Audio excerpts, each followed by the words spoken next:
highlight here. This is my rage stacking Divine Retribution Chieftain. The rage archetype has been given some new tools in PoE patch 3.29, namely the Festering Vengeance times Jewel, which gives 20% less maximum life, but 20% of maximum life increases are applied to maximum rage.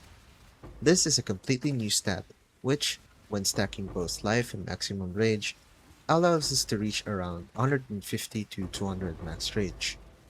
When we get additional effects to rage, such as armor and movement speed, plus some rage effect modifiers, we can get a ton of damage and defenses.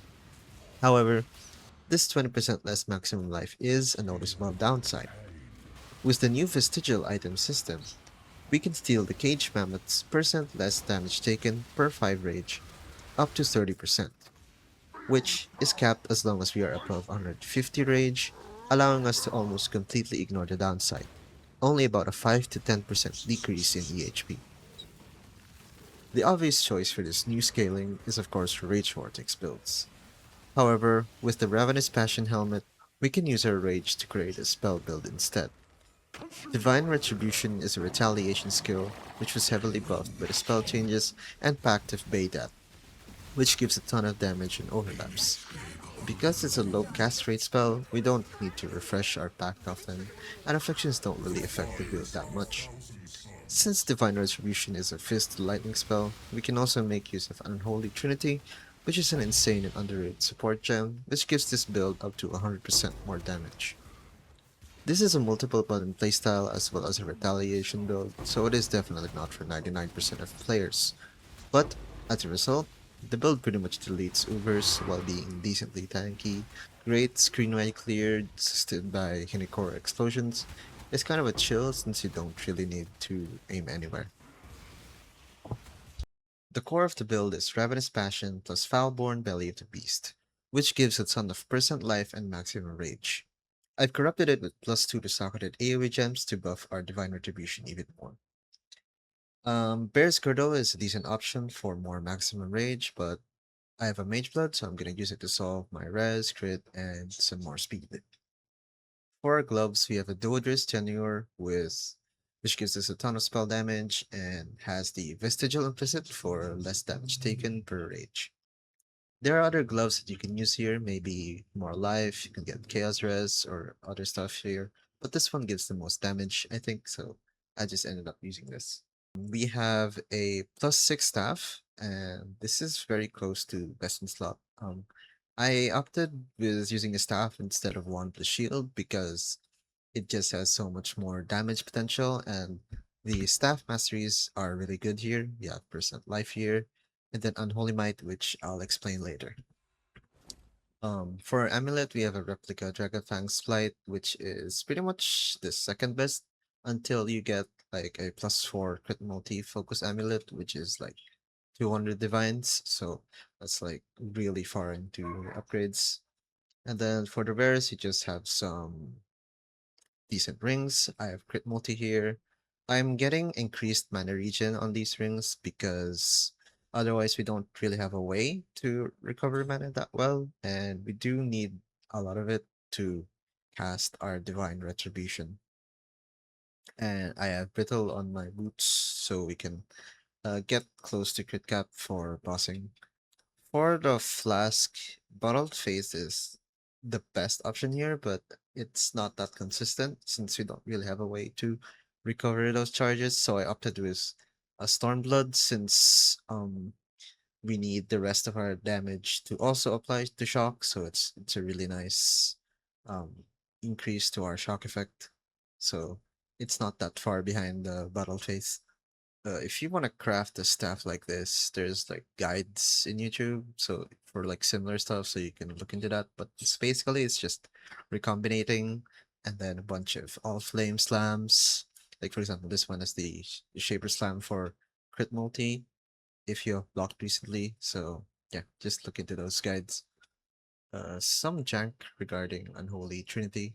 It's pretty much up all the time during mapping, but I found that when going against Ubers, I couldn't really get maximum resonance, and I just solved it by like swapping my curse for elemental weakness.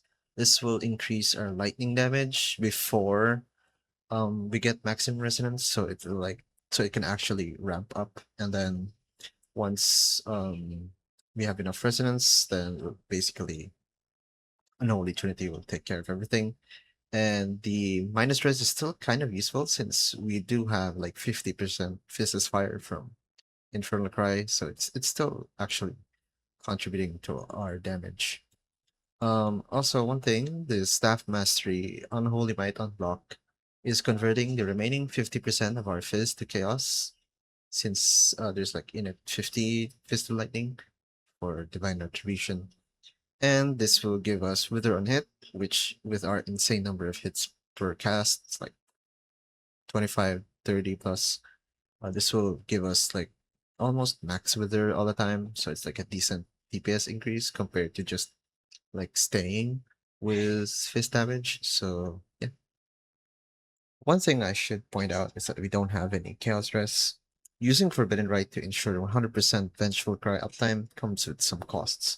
We can only have chaos res up to a certain point due to the less damage taken mod from Cage Mammoth, which is around 20%, and we can only use Immortal Call for guard skills since it doesn't affect chaos damage taken.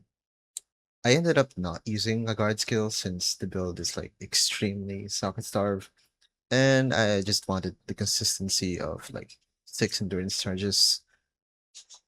I didn't end up like stacking too many life modifiers. I have like, but I still do have like 200 total increased life from the tree and our items. All in all, we have a maximum of like 156 rage. And then we do get a bunch of increased damage. In this case, it's physical damage since it was the more efficient option compared to getting like 50 more rage. But yeah, we still have 4.3k life anyway after overwhelming hate, so I think it ended up being worth it. We have Berserk on automation because we have like 30 rage regen from Vengeful Cry, and this will sustain your Berserk for like a whole minute, maybe more. And we can basically treat it as like permanent, like 40% more damage. It's really good. The way you play this build is basically just start the war cries. Make sure to recast them every like 10 seconds ish. If you want more extra clear, you can just set up your Arcanist Brand pack setup for like um like your beta and your curse, and then right click every once in a while and everything just explodes. There is an alternative spell if you don't really like retaliation skills, and that is Stormburst or Stormburst of Repulsion, and then you can scale skill effect duration, which will increase your Stormburst damage and give you up to like 20-second mark price. So this is like maximum QOL.